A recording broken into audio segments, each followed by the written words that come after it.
비유를 계속 우리 강해하는 중이라 말씀드렸고, 특별히 지난 주일에 어린이 주일인데도 이 천국 비밀의 비유를 강해하면서 우리의 모든 삶의 형편들을 천국의 관점에서 살펴보고 혹은 우리 자신들을 그 관점에서 살펴보는 가운데에 우리가 배워야 되고 느껴야 되고 깨달을 것이 참 많다 말씀드렸죠. 지난 주간 한 주간도 지나면서 특별히 어린이들 아이들이 있는 부모님들은 애를 많이 쓰셨을 겁니다. 힘드셨죠, 그죠? 그래도 천국의 관점에서 이 아이들, 이 자녀들을 내가 키워야 되겠다라고 하는 것 한 번이라도 스쳐 지나가는 순간이 있었다고 한다면은 그 스쳐 지나가는 그 생각을 우리 주님께서 보시고 열매 맺게 하실 줄로 믿습니다. 근데 오늘은 어버이 주일입니다. 어버이 주일인데 또 저희 모친께서는 함께 계시니까 어느 때보다도 설교가 어려울지도 모르겠다 이런 생각들 드시지 않습니까? 그렇지만은 담대하게도 천국의 관점에서 이야기를 한다면은 오늘 어버이 주일에도 모친께서도 함께 이 말씀을 묵상하면서 나누고 싶은 말씀 또 혹은 예배 마치고 나서 집에서는 어머니께서 또 들어야 할 말씀도 있고 그럴 거라 싶은 생각을 하면서 함께 말씀을 준비했는데요. 천국의 관점에서 우리 어버이를 우리가 본다면 어떻게 보아야 할까? 이거 먼저 생각해 보아야 하지 않겠습니까?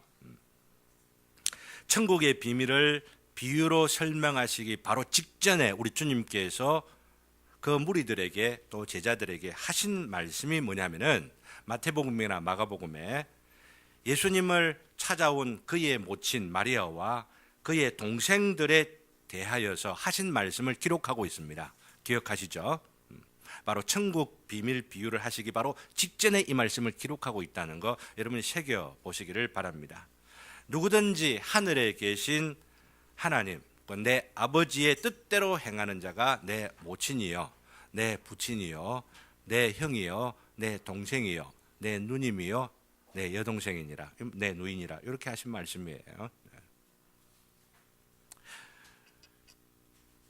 천국의 관점에서 자녀를 보아야 하듯 부모를 보아야 한다라고 하는 건데, 이 관점에서 우리 부모님을 보아야 한다는 것을 우리들에게 적용시키면 첫 번째, 우리들 가운데 있는 어떤 노친들이라 하더라도 연세 되시는 분들이라 하더라도 누구라는 겁니까? 에이, 저 사람은 박 집사님이지, 이게 아니고 우리 어머니야, 이렇게 보실 수 있는 게 천국의 관점에서 본다는 겁니다. 아시겠어요? 어떤 분이라도 오늘 처음 오신 우리 박 집사님의 모친도 우리의 모친이 되는 겁니다. 우리의 아버님이 되는 거예요. 부친이 되는 거예요. 이게 천국의 관점에서 우리가 가져야 될 마음이라고 하는 것이죠. 그러니 교회에서는 우리 부모님을 육신의 부모님만 중요하게 생각하는 게 아니고 영적인 부모님을 우리가 기억하면서 내보다도 연세 많은 분은 나의 부모님이야 생각하고 하나님 안에서 그분들이 복을 받고 더 건강하기를 바라고 더 행복하기를 바라면서 교회가 있는 대로 기쁘게 해드리려고 하고 또한 즐겁게 해주려고 하는 모습들 우리 교회 모든 성도들 가운데 있어야 된다라고 하는 겁니다. 우리 박 집사님 부친과 모친 오늘 오셔서 드리고 싶은 말씀은 그러는지 안 그러는지 한번 보이소.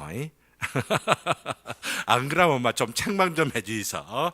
목사는 그러기를 바라는데 교인들이 안 그러는 것 같아. 이렇게들 혹시라도 책망하는 말씀을 제가 더 들으면은 보다 더 그런 모습들을 가지려고 애써 가겠다고 하는 말씀을 드리고 싶습니다. 둘째는 우리 육신의 부모님이 하나님 아버지의 뜻대로 행하는 자들인가 아닌가를 생각해보고 그렇게 되기를 위하여서 기도하고 그렇게 될 수 있도록 내 자신을 통하여서 하나님의 그 뜻과 또 그 뜻을 따라 살아가는 삶의 모습이 보여지는지를 항상 생각해 보아야 말이에요. 그래서 나는 별 종교 뭐 이런 생각들을 안 했는데 내 자식들 교회를 다니는 거 보니까 내하고 뭔가 다른 것 같아.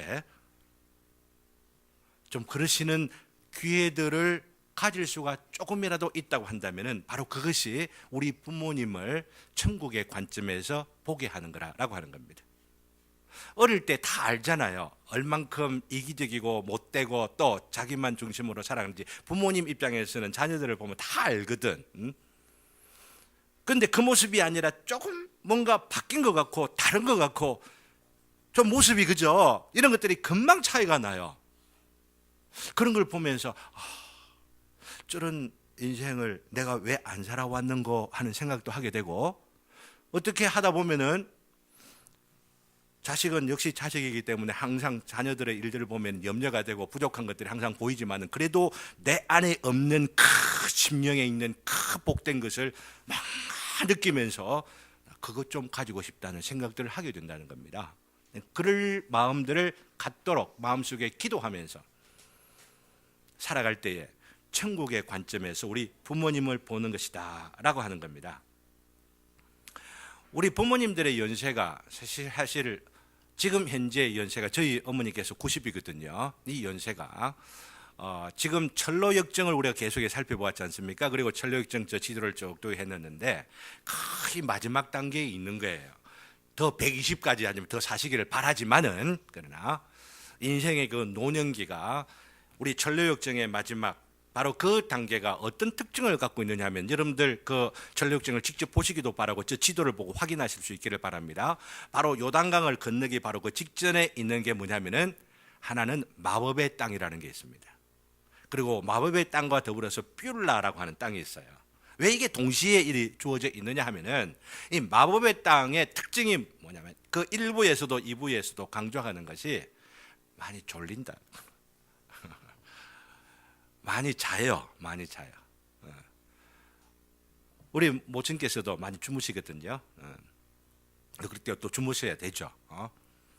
또 그리고 주무시지 않을 시간인데도 뻑뻑 조실 때도 있다라고 하는 겁니다. 이게 마법의 땅의 특징인데, 문제는 육신적으로 졸리고 그러며 잠을 자는 것이 아니고, 중요한 것은 영적으로 잠을 자고 영적으로 졸면서 살아가는 그 특징을 더 가질 수 있겠기 때문에 그것을 마법의 땅이라 이렇게 말합니다. 육신의 잠은 때로 피곤해서 잘 수도 있고 졸 수도 있고 이러지만은 영의 잠은 자면 안 된다라고 하는 이야기예요. 그런 잠을 잘 수 있도록 유혹이 많은 때가 언제냐? 나 열심히 살았어. 이제는 내가 은퇴해서 할 일도 없잖아. 죽을 날만 기다리는데 이렇게 생각하면서 내가 해야 할 생각을 하지 아니하고 이 나이의 노년의 때에 하나님 앞에 받은 사명이 있다는 이야기예요. 여러분들 믿습니까? 여러분들이 크리스찬들은 이런 거 생각을 하셔야만 돼요. 다른 사람들도 요즘에 보면은 100세 시대다 이러면서 은퇴 이후를 어떻게 살까 이런 것들을 미리미리 준비를 하는데, 크리스찬이라면은 더욱더 그렇게 살아야 할 중요한 이유가 뭐냐 하면은, 하나님께서 우리에게 호흡을 붙여주시는 순간, 마지막 순간까지도 이 땅에 사명이 있기 때문에 그 호흡을 붙여주신다라고 하는 겁니다. 은퇴하신 분들은 은퇴하신 바로 그 상황 형편 가운데에서 큰 일을 젊어서 하지 못한 그런 더 큰 일들을 하실 수도 있는 연세예요. 제가 요즘 전도하면서 그러는데, 그냥 전도하면서 젊은 애들이 보세요 이렇게들 하는 것보다도 양복 탁 입고 아주 머리도 쫙 기름도 좀 바르고 아주 점잖게 절을 하면서 받으면 거의 다 받아요. 젊은 분들 이라면 안 받으려고 지나가는 사람도 제가 해서 이렇게 하면은 다 받는 모습들을 보면서, 아하, 나이가 들어도 할 일은 있구나, 또 내가 그렇게 더 해야 되겠구나, 이런 마음들도 가지게 되더라라고 하는 것입니다. 예를 들어서 말씀드리지만은 그 외에 여러분들의 생활 가운데에 노년의 때에 할 일들을 준비하시는 여러분들 되시기를 바라고, 어느 누구보다도 내 영은 깨어서 내 정신은 살아 있어서 젊은이 못지않는 청춘의 에너지를 가지고, 그죠? 그렇게 살아갈 수 있도록 준비하시기를 바라고, 지금 계시는 우리 노친들께서도 부모님들께서도 꼭 그렇게 살아가실 수 있기를 바라는 겁니다. 근데 이 마법의 땅에 들어가서 그렇게 자는 그런 사람들, 또 졸리는 그런 사람들에게 해법이 뭐냐면은, 잠이 오니까 같이 지금 동행하는 친구와 더불어서 대화를 계속합니다. 그 잠을 깨기 위하여서. 저는 이것을 우리 자신들에 적용하면서 이렇게 마법의 땅에 들어가 있는 연령에 계시는 분들에게는 대화의 상대가 되어주는 게 굉장히 중요하다는 생각들을 해보게 되집니다. 왜냐하면 이야기를 하면 나름대로 갖고 있는 생각과 사고가 있기 때문에 대화가 안 돼. 지금까지 살아온 거 어떻게 해? 라고 하면서 같은 지붕 안에 살면서도 대화 없이 부모님과 지내는 이 노년들과 지내는 그런 경우들이 참 많거든요. 대화의 한계가 있어 라고 생각하면서. 그러나 우리 여러분들이 그 전로역정 마지막을 그런 관점에서 한 번 더 보시면서 노년에 계신 우리 부모님들을 어떻게 관계할까, 어떻게 대화할 수 있을까, 이런 관점에서도 보시면서 나중에는 이야기들을 많이 나누어 드리려고 하고, 선물을 뭐 갖다 준다 어쩐다라고 하는 것도 때로는 필요하지만은 뭐니 해도 노년들은 돈 좋아해 뭐 이러면서 돈만 갖다 주면 다 돼 라고 하지만 여러분들 그렇게 보셔야 되는 겁니다. 돈만 좋아하는 바로 그 상태가 뭐냐면은 영이 지금 잠을 자고 있는 상태예요. 그게 아니고 이 생애의 마지막을 넘어서 올 그 다음 세계가 분명히 있다는 것을 볼 수 있도록 기도하고, 할 수만 있으면은 찬송하고, 그리고 같이 대화를 나누면서 우리에게 주신 은혜의 베푸심이 무엇인지, 우리가 어떻게 구원에 우리가 이르렀었는지, 그 구원받은 자로 어떻게 살아왔는지를 추억하면서 얘기를 나누게 되어지면 영적 잠이 벌떡벌떡 난다 하는 이야기입니다. 저는 저희 모친에게 계속해서 요청합니다. 손주들에게 가장 좋은 효과는 뭐냐면은 나이 들어 숨이 마지막 거두어질 때까지 입술에서 찬송이 끝나지 않는 삶이면은 어떤 설교보다도 가장 멋있는 설교, 세계에서 가장 멋있는 설교를 하시는 겁니다. 이러면서 부탁하기도 합니다. 네, 여러분들도 그 노년에 들어가 찬송 이렇게 할 수 있도록 한 곡이라도 외워놓고 시간 나면은 내 영혼이 은총이 보 한번 생각을 해 보십시오. 그렇게 항상 보면서 우리 어머니는, 우리 아버지는 돌아가실 때까지 그 입술에 찬송을 두셨다가 돌아가셨다라고 하면은 그 찬송이 메시지가 되고 유언이 되는 거예요. 그럴 수 있는 대화를 우리 부모님들과도 할 수 있고, 부모님들도 그런 영적 감화력 이런 것들을 잘 남길 수 있도록 노년의 마지막 삶을 살아가시는 분들이 된다면은 멋있는 가문이 될 거예요. 그 가풍이 영적 그 가풍이 대를 이어서 기가 막힌 가풍들을 이루어갈 것이라 생각을 하게 되죠. 이런 걸 기대하면서 이 부모님의 날을 지내게 되면은 천국의 관점에서 우리 부모님을 생각해 보는 것이다 라고 하는 것이죠. 그렇게 되기를 주님의 이름으로 기원합니다. 그러면서 지금 예배 시간에 조는 분이 한 분도 안 계셔서 너무너무 감사한데, 조부는 분들은 어느 땅에 들어간다고요? 마법의 땅에 들어가는 것이다, 이 말씀을 드리고 싶어요. 전력적 여러분들 한번 보시기를 바랍니다. 지난 주일에 우리가 알곡과 가라지 비유를 통해서 알곡된 자들은 가라지들에 의해서 핍박을 당하고 무시를 당하는 일들도 있음을 살펴보았습니다. 가라지들이 교회에서조차도 오히려 인정을 받고 참되고 진실된 모습으로 살아가는 바로 그런 자들의 마음에 상처를 주고 아픔을 주어서 어떻게 하나님 어떻게 해야 되는 거 아닙니까? 이런 이야기를 때 너무 지나치게 분노하지 말고 미워하지 말고 죽이려고 하는 이런 증오심 키우지 말고 하나님의 때까지 기다려라. 하나님도 알아서 하실 것이다. 이런 것들이 바로 알곡과 가라지 비유의 핵심이라 는 말씀을 드렸는데, 여기서 질문이 하나 생기게 되죠. 과연 나는 그 비유를 들으면서 가라지가 아니고 알곡임을 어떻게 알 수 있는가라고 하는 겁니다. 아주 중요한 질문이죠. 이런 질문에 대해 답변을 우리 주님께서 주시고자 하는 생각을 하셨던 것 같아요. 그렇기 때문에 세 번째 비유를 하시면서 그런 답을 얻는 중에 제공하고 계시는 그런 관점에서 세 번째 비유를 보셔야 되는데, 이 세 번째 비유가 뭐냐면 겨자씨 한 알 비유입니다. 금방 읽었던 본문의 말씀이고 여러분들이 너무나 유명한 비유이기 때문에 이것저것 잘 알고 있는 그런 부분들을 말씀드릴 필요는 없다고 생각합니다. 이 비유의 핵심이 뭐냐면 이렇게 기억하시기를 바랍니다. 현재 이미 이 땅 가운데 임한 천국의 모습과 앞으로 오게 될 미래의 그 천국은 그 시작과 끝에 있어서 상상할 수 없는 차이가 있다라고 합니다. 지금 현재의 모습이 이게 무슨 천국이야 하실 수 있는 모습으로 이 현재의 천국은 있다고 말씀을 드렸습니다. 그게 지금 겨자씨 하늘만 합니다. 겨자씨 하늘이 얼마 정도 한지 여러분들 한번 보실랍니까? 방송 좀 부탁합니다. 스크린. 저 조그만 게 뭐라고요? 겨자씨입니다. 사실은 팔레스타인에 지금 세상에 존재하는 씨앗 가운데 가장 적은 씨앗은 저것보다 더 적다고 합니다. 그러나 팔레스타인 지역에서 그 당시 사람들에게 알려져 있는 것으로서 가장 적은 씨앗인데 이 씨앗이 자라면 얼마큼 크는지 한번 보실랍니까? 저렇게 커진대요. 더 가면 더 커질 수도 있겠죠. 그죠? 그러면 여기에 뭐가 깃듭니까? 공룡의 새들이 와갖고 사람도 들어가가지고 그 빛을 피하고 이러들 하겠습니다. 그죠? 이거 무엇을 말하느냐면은 그 자식 그거 대단하네. 이게 중요한 게 아니고 천국이라고 하는 것이 요것밖에 안 된다는 이야기입니다. 근데 요것밖에 안 되는데도 천국을 볼 줄 아는 자, 이게 복이 있는 사람이 있죠. 그죠?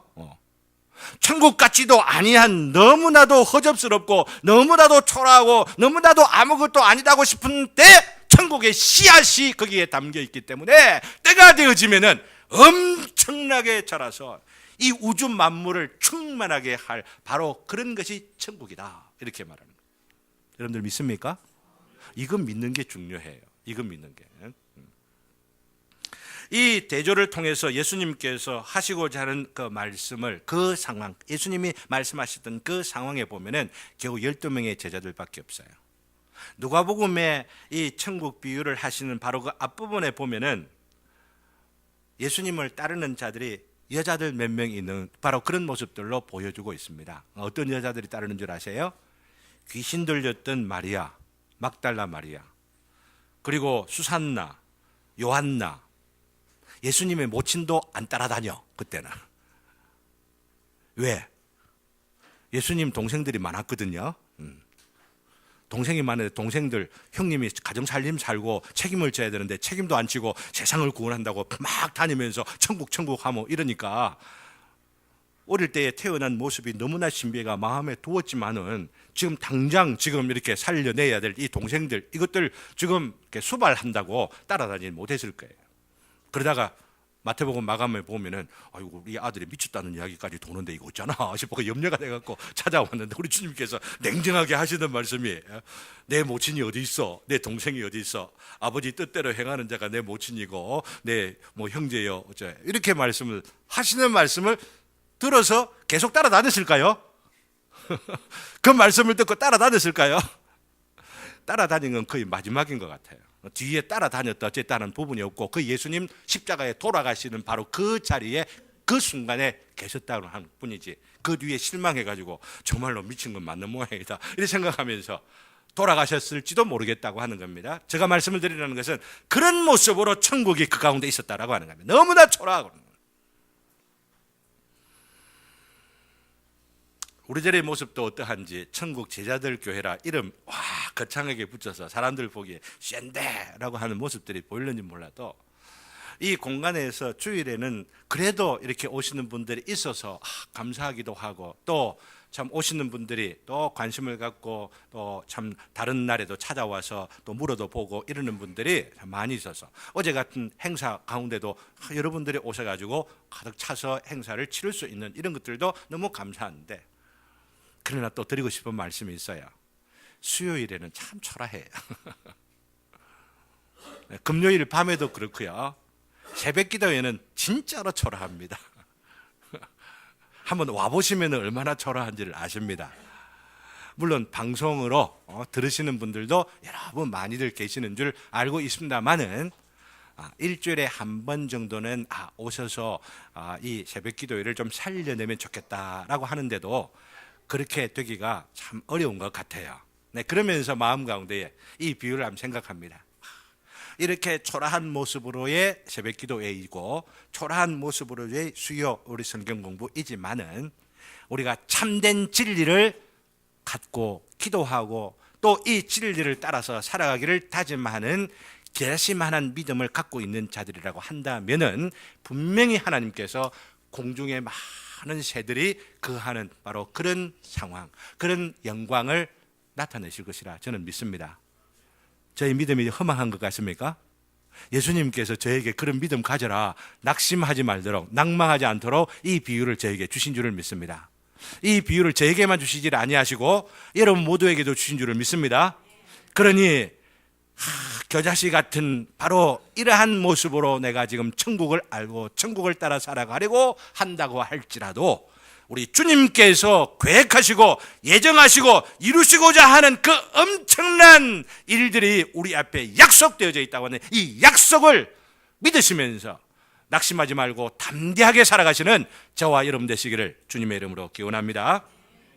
그런데 이 말씀을 드리는 것은 어떻게 우리가 이 비유 가운데에서 말씀하시는 겨자씨에 나 자신을 적용시킬 수 있느냐라고 하는 것이죠. 어떻게 내가 알곡이라고 할 수가 있겠느냐라고 하는 거죠. 아주 적은 믿음이라도 겨자씨만한 그 믿음이라도 내가 가지고 있는 겨자씨 하나와 같다고도 할 수가 있느냐, 이게 중요하겠죠, 그죠? 여기서 우리가 알아야 할 게 있습니다. 겨자씨가 아무리 적어도 살아있는 것이라고 한다면은 죽어 있으면 안 되겠죠. 죽어 있는 겨자씨를 아무리 땅에 심어본다 한들, 그냥 대박으로 심어본다 한들 그렇게 뭐가 나오겠습니까? 아무리 적어도 어떻게 되어 있기 때문에? 살아있기 때문에. 살아있기 때문에. 그러면 살아있다고 하는 것이 뭐냐라고 하는 거죠. 살아있는 믿음이라는 게 무엇이냐? 이런 믿음을 이런저런 측면에서 장구하게 말씀드리지만은 요한 1서라고 하는 바로 그 책에서는 딱 두 가지로 말씀하고 있습니다. 요한복음의 그 주제를 세 가지로 말씀드렸죠. 첫 번째는 생명, life. 두 번째로는 light, 빛. 그리고 세 번째는 love, 사랑이라고 말씀드렸죠. 그죠? 다른 말로 말씀드리면 살아있는 생명, 생명의 믿음이라고 하는 것은 빛이 있는 믿음. 다른 말로 말씀드리면 거룩이 있는 믿음. 그리고 사랑이 있는 믿음이라고 하는 겁니다. 이것을 또 하나로 묶어서 이야기하면 거룩한 사랑이 있는 믿음을 말하는 것입니다. 이것이 살아있는 믿음이라고 하는 것이죠. 근데 여기 오해하지 마시기를 바랍니다. 거룩한 사랑이라고 말했을 때에 참된 믿음이요 살아있는 믿음을 말할 때 나는 하나님을 믿습니다 라고 하는 이 믿음이 거룩한 믿음이라 그렇게 말하지 마시라라고 하는 겁니다. 바로 하나님을 믿는 그 믿음이 우리의 관계를 통하여서 드러나는 그 믿음, 그 사랑이라 요한 1서가 그렇게 강조하고 있어요. 그렇기 때문에 요한 1서에서 어떻게 말합니까? 너희들 눈에 보이는 형제를 사랑하지 아니하고 어떻게 눈에 보이지 않는 하나님을 사랑한다 하느냐, 이런 말씀 하잖아요. 그래서 요한 1서가 강조하는 바는 하나님 사랑하는 그 거룩한 사랑이 우리의 생활들 가운데에서 표현되어지는 바로 그런 사랑, 나타나며 드러나는 바로 그런 사랑을 말하는 것이죠. 이런 측면에서 이야기하고 싶은 것들이 참 너무나 많은데 오늘 이 시간에 딱 한 가지만 말씀을 드리려고 합니다. 그게 뭐냐면요, 우리들 가운데 있는 형제들 혹은 자매들에 대해서 내가 어떤 태도를 갖고 있느냐, 이것 한번 점검하면서 살펴보자고 하는 이야기죠. 우리들 가운데 있는 형제와 자매들에 대해서 내가 어떤 태도를 갖고 있느냐, 어떤 형제에 대하여서 혹은 어떤 자매에 대해서 생각할 때에 아이고 저 형제는 저 자매는 우리 교회 더 이상 안 나왔으면 좋겠다 하는 생각을 혹시라도 마음 가운데 갖고 계십니까? 저는 어느 교회 이전에 있었던 그 교회들 가운데 한 교회에서 새로 어떤 분이 오셨어요. 처음으로 오셨어요. 근데 처음 오신 바로 그분이 왔다고 하는 것을 알고는 그분 전화번호를 아는 분 같아요. 그분에게 문자를 딱 보내가지고 네가 교회 나와? 택도 없다 이러면서 욕을 막 그 사람에게 해놓은 그런 문자를 내가 직접 보았습니다. 저는 어떤 교회를 두고 말씀드리려고 아니라 바로 그런 사람이 참으로 참된 믿음을 갖고 있는 것일까? 교회를 다니는데 하나님을 사랑하고 예배한다고 하는데 그렇게 처음 나온 그 사람을 네가 어찌 교회 나와라고. 아무리 그 사람이 못됐고 아무리 그 사람이 자기에게 어떤 일을 행하는 일들이 있었다고 한다 하더라도 이제는 그런 생각들을 청산하고 나와서 뭔가 고쳐가려고 하는 그런 부분들이 있을 가능성이 있는 것 아닙니까? 근데 네가 어떻게 나와? 문자를 보내갖고 나오지 마. 그래서 그 사람이 문자를 갖고 와서 목사님 이런 문자를 받아서 안 나오겠답니다. 이렇게 할 때 마음이 막 무너져 내리는 것 같아요. 목양을 하고 설교를 하는 것에 허무함 같은 거. 아무리 애를 쓰고 막 부르짖어도 이런 분 하나 마음이 바뀌지 않는 이 현실을 보면서 고통이 회의가 오곤 그러더라고요. 저는 여기에 계신 분들 아무도 없다고 생각합니다. 우리들 가운데 그러기 때문에 생각을 하셔야만 될 게 뭐냐면은 좀 형편이 나은 사람보다도 형편이 어렵고 남들 보기 보면 볼품이 없다고 생각하는 사람이 나오지 않을 때에 어느 누구보다도 더 마음을 쓰고 가슴 에이는 아픔을 갖고 돌아보아야만 하는 게 필요합니다. 이게 필요합니다.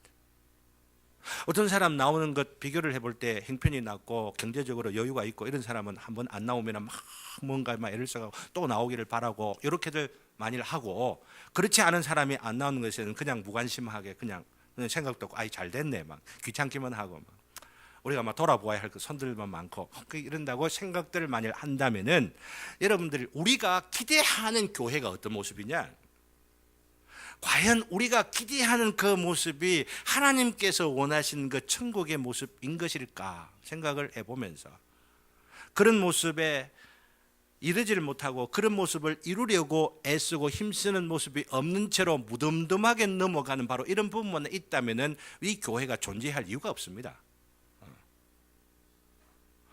저는 이 교회가 천국 제자들 교회가 세워진 그 중요한 목적 그리고 존재해야 마땅할 그 이유는 잘 사는 사람들 모여가지고 우리끼리 잘 재미있게 막 그냥 뭔가 멋있게 한번 지내보자라고 하는 것이 아니라 가슴 아픈 사람들, 세상에 무시를 당하고 조롱을 당하는 사람이라고 할지라도 와서 함께 녹여져서 우리들 가운데 참으로 하나님께서 살아계신다라고 하는 것들을 보여주고, 잘 사는 사람도 잘 살기 때문에 인정받는 것이 아니고 못 사는 사람도 못 사는 것 때문에 무시되는 것이 아니고 그 안에 하나님이 계신다고 하는 것 때문에 그 안에 십자가의 피가 흐른다고 하는 바로 이것 때문에 하나가 되어서 때로는 위로해주고 격려해주고 세워주고 찾아가고 이런 마음들로 하나가 되어질 때 우리 주님께서 참 기뻐하는 분들 될 줄로 믿습니다. 우리 교회 그리 될 줄로 믿어요.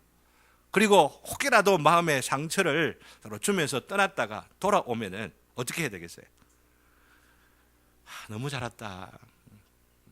또 사과를 할 때 그래 니도 잘못했지만 나도 좀 잘못했다 이러면서 서로를 품어줄 수 있는 그런 관계가 완전하게 이 땅 가운데 일어나기 참 어렵지만은 그런 것들을 소망하면서 힘쓰고 애쓸 때 우리 주님께서 참 복되다 하시어서 우리 입술을 열어주시기도 하고 우리 마음을 감동시켜 주시기도 하고 그런 시대와 그런 어떤 마음들을 기대하면서 살아간다고 한다면은 우리들 가운데 역사하셔서 너무 이뻐갖고 우리 주님께서 막 주려고 했던 거 요구했다면 더 막 부어주시려고 더 막 역사하시고 더 불과 끈 눈길로 살펴보시는 역사가 난 분명히 있을 줄로 믿어요.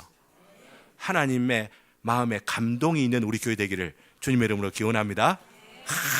하나님이 감동이 되어서 너무너무 멋진 우리 천국제자들 교회의 성도들 이렇게 생각하는, 제가 이 말씀을 드리는 것은 여기에 보면은 우리 주님께서 겨자씨 한 알로서 비유하신 이것을 여기에만 끝내질 않고 마태복음하고 누가복음 그것도 하필이면 17장에 보면은 겨자씨만한 한 알 같은 믿음을 말씀하시는 비유가 또 나온다라고 하는 겁니다. 거기를 보면서 한 가지만 말씀드리고 오늘 말씀을 맺으려고 합니다. 겨자씨 한 알만한 믿음이 어떤 것이냐? 우리 주님께서 말씀하실 때에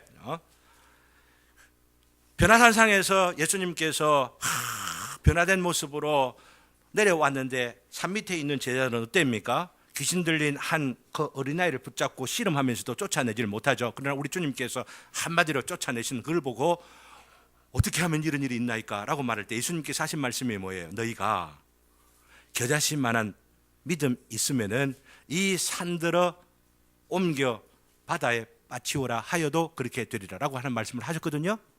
이 산이 뭐겠어요? 그 상황에서 보면은 복잡하지 않습니다. 귀신 쫓아내는 능력도 있을 것이다라고 하는 이야기입니다.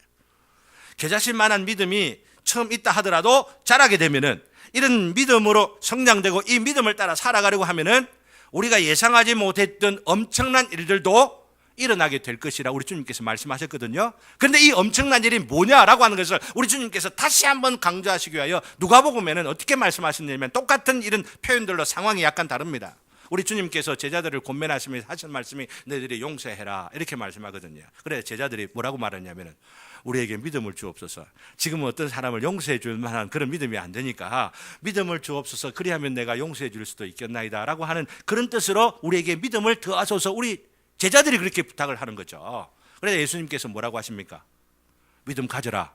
입을 후 불어주면 이렇게 하셨습니까? 그렇게 하지 않고 하신 말씀이 뭐냐면은 겨자씨만한 믿음이 너희들 있다고 한다면은 이건 참 믿음, 살아있는 믿음입니다.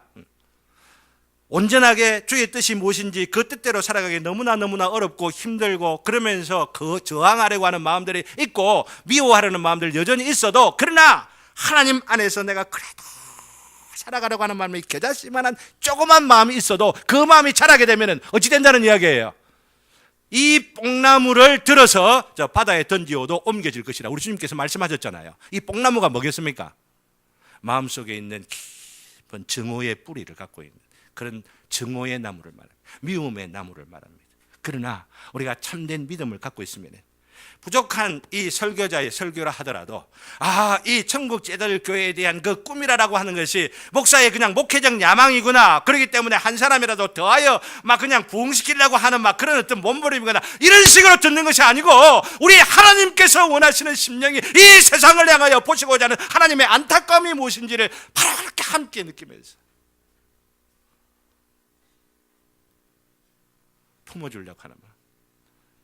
우리 형제에 대해서 자매에 대해서 같이 얼굴을 주고받는 바로 우리 이 성도들을 향하여서 혹여라도 마음 가운데 미워하는 마음, 거리를 두려고 하는 마음, 인사를 안 하려고 하는 마음들, 그러면서 살짝 피하려고 하는 그런 마음의 뿌리들을, 그 뽕나무들을 옮기라라고 하면 옮겨질 수 있는 역사도 있을 것이라고 하는 겁니다.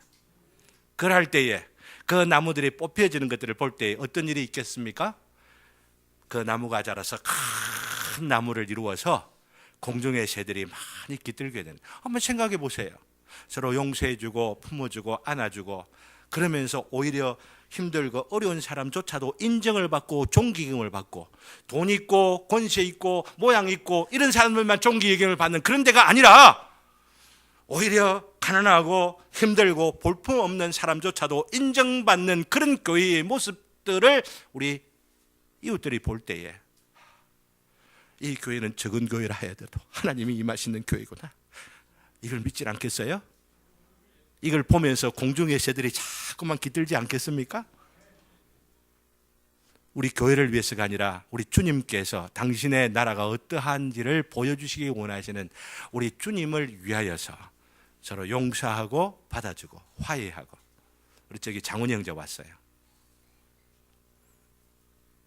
화해하고 잘 받아주는, 그러면서 기도해주고 격려해주는 우리들 되었으면 너무나 좋겠고, 바로 그것을 오늘 이 조그만 비유를 통하여 우리 주님께서 도전하시는 것을 믿고 참 믿음으로 행하여 공중의 그 놀라운 하나님의 부흥의 역사, 생명의 역사, 영광의 역사가 우리 교회에도 있고 여러분들의 가정에도 있고 여러분들의 남은 삶 가운데에 체험되어지는 복된 은혜가 더욱 소망되어지는 우리들 되게 하시기를 소원하면서 말씀을 마칩니다. 우리 다 같이 찬송